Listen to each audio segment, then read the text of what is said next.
nome Geraldo Machim Marcondes Cabral, 10 de novembro de 1919. Eu fui vereador no legislatura de 1964 a 1969, porque houve uma modificação na época. O vereador, em vez de ficar 4 anos só, ficou 5. Eu fui eleito pela UDN em 1963, mas depois pertencia à Arena, pertencia ao MDB e depois ao PMDB. Olha, a Câmara era formada por pessoas esclarecidas, né? E lá um ou dois que não eram assim muito, não eram, vamos dizer, não eram intelectuais, né? Mas a maioria é intelectuais, advogados, jornalistas, médicos, né? O que mais sobressaiu foi a preparação da comemoração do segundo centenário, que teve início com um discurso que eu fiz na Câmara sobre a história de São José dos Campos, alertando as autoridades de que faltava pouco tempo para se comemorar o segundo centenário e ninguém estava cuidando de tocar para frente uma comissão, criar uma comissão que fizesse a programação da festa, né? Então foi formada a comissão e inicialmente estava com aquele advogado Luiz Almeida como presidente. Depois passou para o Mário Toboni. O Mário Toboni é que programou tudo, que realizou.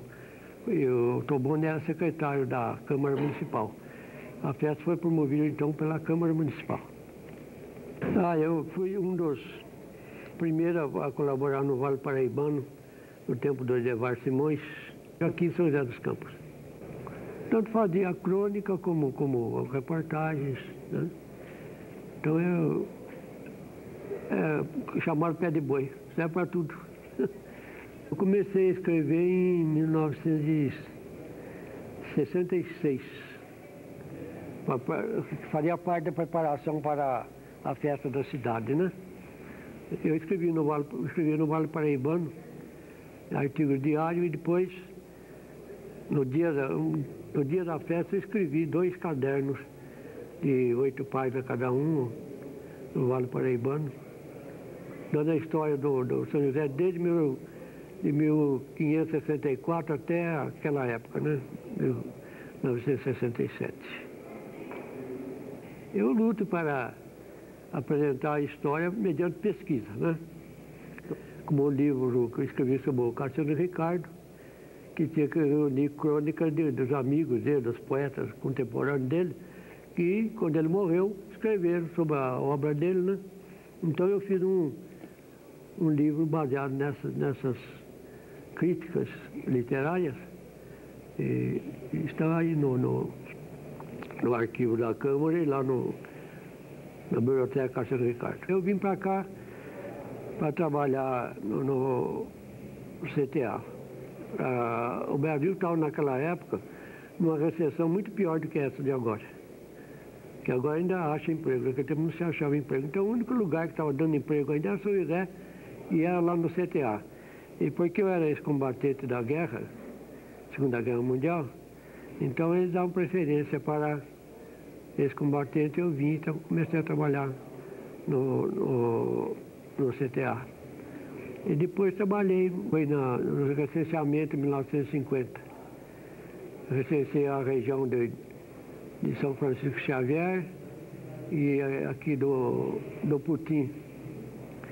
Depois eu voltei a trabalhar numa empreiteira do CTA, Empresa Brasileira de Eletricidade.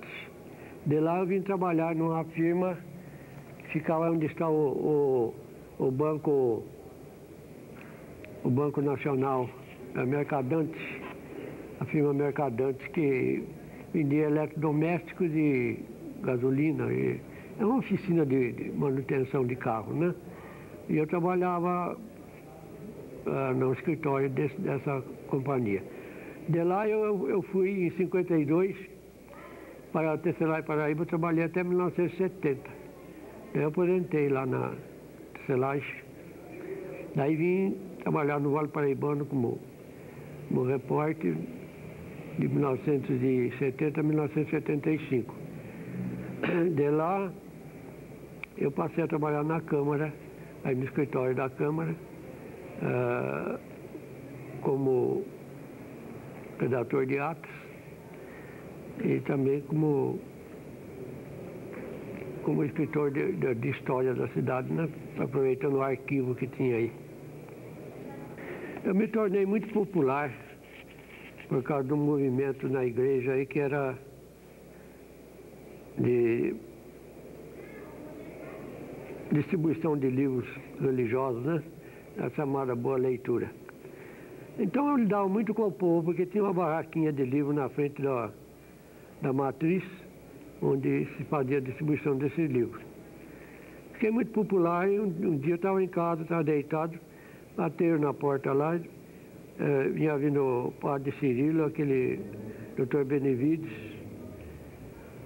pediu para me aceitar a candidatura para fechar a chapa da UDN. Está faltando um vereador, então eu entrei. Entrei, fui no último dia, não subi nem em palanque, não cheguei a subir em palanque. E com o apoio da comunidade religiosa eu fui eleito o terceiro mais votado da UDN.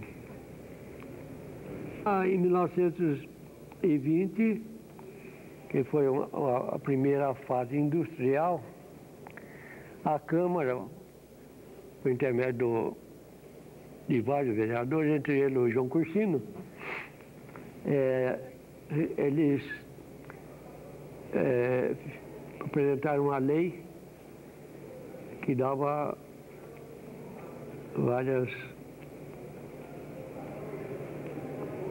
fazia várias concessões para quem quisesse montar indústria aqui. Dava um terreno, dava água gratuita, dava isenção de impostos. Então a primeira fábrica a vir foi a fábrica de louça Santo Eugênio, que fica ali no lugar que está a Hermes Macedo, agora na Avenida Nelson Dávila, né? E uma parte até agora desse terreno também tem uns prédios altos que fizeram ali, né? E então começou a fabricação. Em 1921 começou a virar essa fábrica a produzir pratos e outras peças de louça. Em seguida veio a fábrica de telhas do Paulo Becker, Cerâmica Paulo Becker, inaugurada em 1922. Depois de 1925 veio a Tecelagem Paraíba, pegou aquele terreno ali perto da estação, era um bambuar que existia ali, umas lagoas, eles limparam o terreno lá, fizeram terraplanagem daquilo lá e taparam aquelas lagoas e montaram a indústria que era de tecidos. No começo fabricava brim. Depois, mais tarde, foi transformado em fábrica de cobertores. E entre 1935 e 1945, instalaram mais duas cerâmicas. A cerâmica Vaz ali perto do viaduto ali na Rua Barbosa, viaduto velho, e uma que existiu aqui em cima, onde o NPS tinha uma cerâmica aí. É da mesma família da Vaz, mas eu não me recordo o nome da ali. Bom, depois a gente tem que regredir um pouco para falar sobre 1924, quando foi inaugurada a Estrada Velha, né? A Estrada Velha Rio-São Paulo. Essa estrada trouxe muito progresso para São José na parte da agropecuária, porque tornou fácil a condução de leite e verduras para o mercado de São Paulo, né? E também tem a falar sobre a Central do Brasil, foi inaugurada aí no século XIX, 1876, que também ajudou o progresso da cidade para fazer ligação entre os dois maiores centros daquela época e que ainda até hoje são os dois maiores centros, né? Ninguém ganhou a dianteira de São Paulo e Rio ainda. Depois de 1935 foi construída a estrada ligando São José com Campos do Jordão. Essa estrada trouxe todo o comércio do sul de Minas, trouxe tudo para cá, São José dos Campos.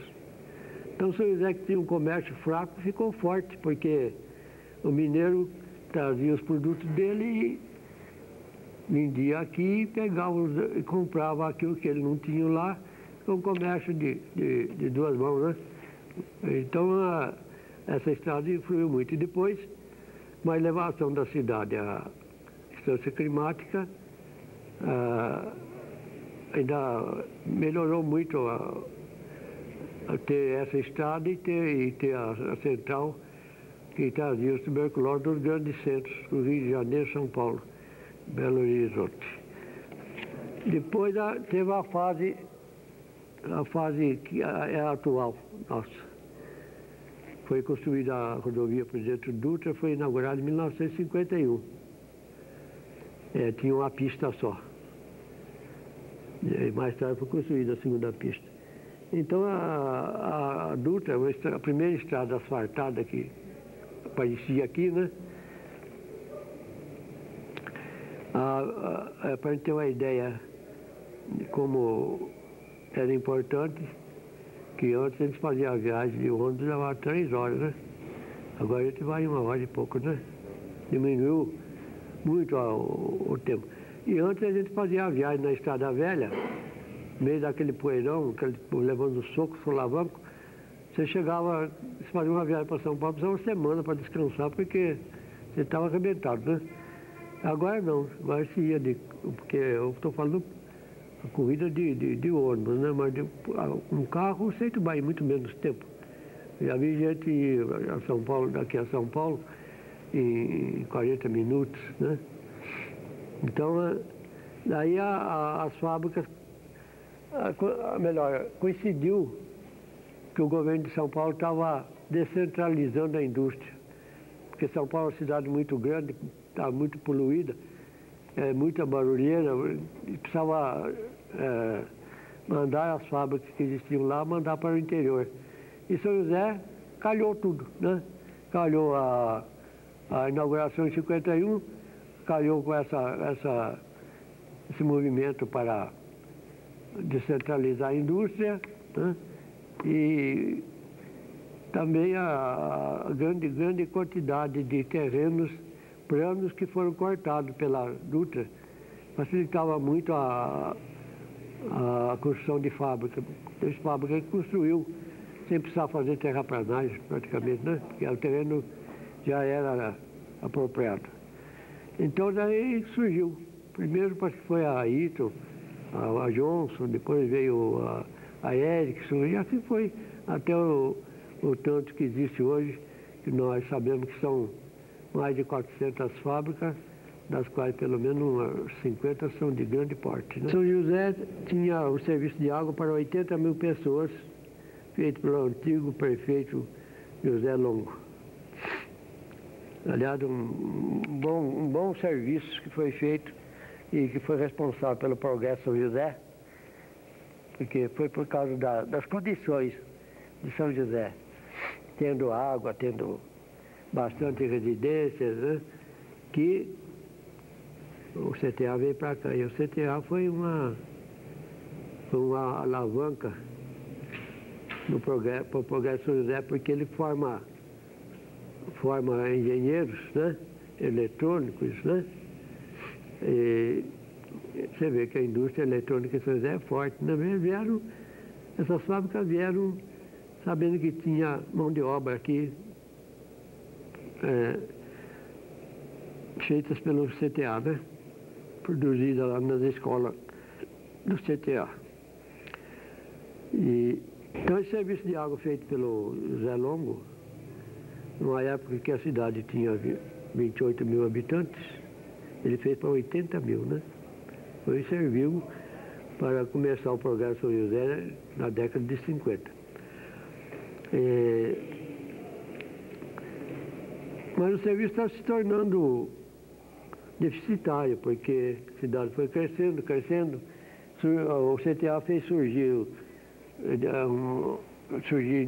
porção de bairros como Jardim Paulista, aquele Vila Industrial, aqueles bairros ali em volta do Jardim Paulista, e a água não estava dando. Então, quando entrou o prefeito Sobral, já na década fim da década de 60, né? Ele resolveu fazer um serviço de água ampliado e cobrisse as necessidades da população de mais do dobro da população da época. Ele fez esse serviço aí, que não aparece muito porque a maioria das casas são enterradas, né? Tem grandes reservatórios de água enterrados aí embora apareça só duas caixas aéreas, tem muito mais enterrado lá que bombeia água para essas caixas aéreas. Então ele fez para 400 mil habitantes. E criou um problema, porque nós tínhamos muita água, não tinha para quem vender, então as fábricas que tinham poço artesiano, o Sobral foi lá e pediu para ele, pelo amor de Deus, gastar água da prefeitura, porque o serviço tinha muita água e não tinha quem gastasse tudo aquilo, né? Então, mas ele deixou um trabalho preparado para dobrar esses 400 mil para 800 mil, aproveitando a água do rio Jaguari. Porque você pode ver, a represa do Jaguari são duas, tem uma em cima, mais para cima, que é a que toca a usina, né? E tem uma embaixo que pega o excesso da água de cima. É por isso que em toda a parte que fizeram represa aí, dá enchente, aqui não dá. Porque existe uma segunda represa para pegar o excesso de água. Então essa água dessa segunda represa que pega o excesso da água, da primeira, pode vir vamos dizer, por declive natural. Ela vem até Santana, não precisa nem fazer decano. Ela está num ponto que, se for fazendo rego, a água vem parar aqui em Santana, né? Naturalmente, para o serviço de água, teria que ser feito canalização com rego de cimento armado, né? E naturalmente coberto, né? De alguma forma. Então, aí seria uma segunda etapa para pôr água justamente naquela região lá de Santana e os bairros que estão surgindo em Santana, né? Então, Colosso lá, que lá a população é muito grande, né? Mas isso aí, o Sobral se entusiasmava muito com os planos dele, mas nem tudo ele pôde fazer, né? Então ficou essa fase, ficou só na gaveta. Quem trouxe a estrada de ferro para cá foi o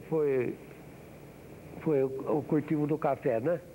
Fazendeiro de café que tinha muito problema para escoar a safra, que tinha que mandar o café em lombo de burro para Santos, né?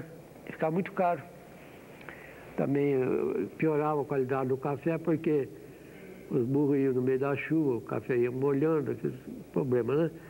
Então, fizeram um movimento para que saísse a estrada de ferro, aqui no Vale Paraíba, porque a estrada Dom Pedro II já vinha até, construída no Império, já vinha até Cachoeira, né? Então ficou faltando esse pedaço aqui de Cachoeira a São Paulo. Então, foi construído e inaugurado em 1876 o trecho São Paulo-Cachoeira. Olha, em 1935, o governo Armando Salles de Oliveira foi editada a Lei 7.007, que criou a instância climatérica, que eles diziam, né? A instância climática. Mas a instância climática foi pleiteada, aliás, porque aqui já se curava tuberculose já há muito tempo com as pensões sanatoriais. E também surgiu um movimento para construir o sanatório na cidade. Em 1911, Monteiro Lobato foi encarregado de fazer o estudo para construir esse hospital, que ia ficar ali na Avenida João Guilhermino, se não me engano. Mas não deu certo porque ficava muito caro, a prefeitura não tinha dinheiro e não houve interesse dos particulares em formar capital para montar esse hospital. Então depois houve um movimento para fundar o Sanatório Vicentino Aranha. O movimento começou em 1914 e o hospital só foi inaugurado em 1924. Né? Você vê que não era brincadeira, né? Não é muito dinheiro que gastou. Então a instância era climática foi climática até chegar ao ponto do ar que ficar poluído, né? A Rodosá veio aí e tocou a poluição aí que não tinha tamanho, né? Atualmente não tem porque ela instalou filtros, né? Mas naquele tempo ela veio e o ar ficou ruim aqui, ficou impróprio para se viver com saúde, quanto mais para curar a tuberculose, né? Então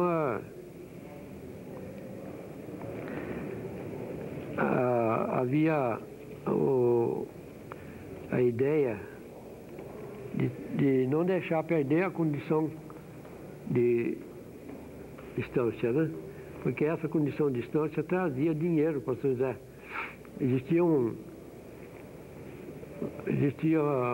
fundo estadual que fornecia dinheiro para as distâncias. Era fundo eu me esqueço o nome, era fundo não sei o que lá da distância, manutenção das distâncias. Mas São José estava perdendo a condição de distância climática. Então era preciso fazer ela tomar outra característica da distância hidromineral. Então existia uma fonte de água, o Canidu, ali na Santana, na Vila Cândida, que um engenheiro aí, que era dono do terreno, ele andou furando umas pedras lá, andou achando água mineral. Mas depois, não sei porquê, ele resolveu não explorar a mina. Então ficou um filete d'água correndo lá, mas a mina mesmo não foi explorada. Mas serviu como argumento para tornar hidromineral a estância aqui, né? São José não perder as verbas que vinham do Estado, verbas que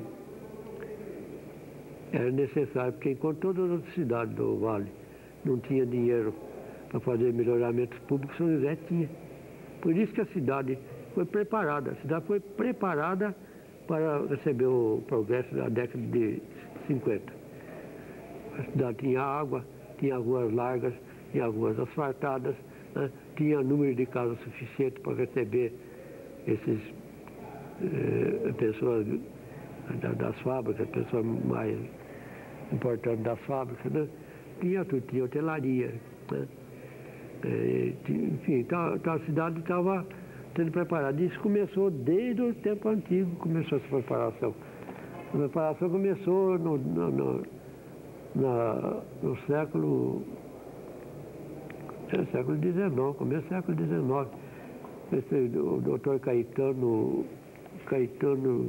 Ferraz, Caetano Mascarenhas Ferraz, que veio construir a parte da estrada de ferro aqui em São José. E ele acabou sendo vereador e presidente da Câmara aqui. Ele que começou a largar as ruas, porque São José era uma cidade, tipo daquela cidade antiga de rua estreita. E ele começou a fazer esse trabalho porque ele era engenheiro, né? Então,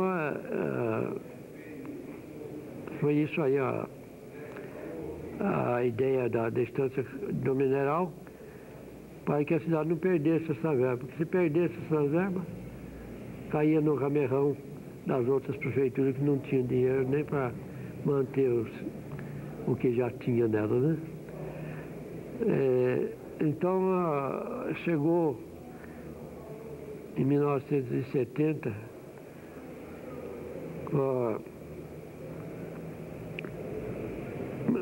muitos políticos aqui começaram a pensar em derrubar a estância, porque na realidade não tinha água mineral. Se você achou água mineral lá, ele deve ter lacrado aquilo lá. A água que corria era uma aguinha lá que foi examinada, era imprópria para consumo. Então, surgiram vários projetos de lei na Assembleia de São Paulo para derrubar a estância. Mas nenhuma delas tinha conseguido essa proeza, né? Houve em 1950 houve o movimento, em 1960 houve, e em 1970 houve o movimento que derrubou mesmo a estância, a lei Robson Marinho, que conseguiu derrubar a estância, e São José voltou a eleger prefeito, porque a briga dos políticos era São José não poder eleger prefeito. A cidade elegia a Câmara, mas não podia eleger prefeito por causa de ser instância, né? O prefeito era sempre nomeado pelo governador do estado.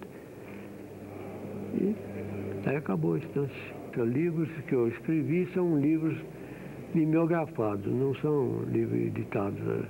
Mesmo sobre a igreja de São Benedito, foi eu que preparei a documentação para fazer o tombamento histórico da igreja de São Benedito. Depois tem o Progresso de São José, escrevi, né, contando a história de São José, desse modo, estava contando assim, didaticamente, desde a fundação até agora, né? Então, esse Progresso de São José dos Campos foi tirado 3 edições. Inclusive, 2 volumes desses foram levados por estudantes da Universidade de Tóquio e de Nova York para fazerem trabalho sobre São José dos Campos. Aí tem a estância climática, eu escrevi, tem a Revolução de 32 e o proto-mártir Miragaia.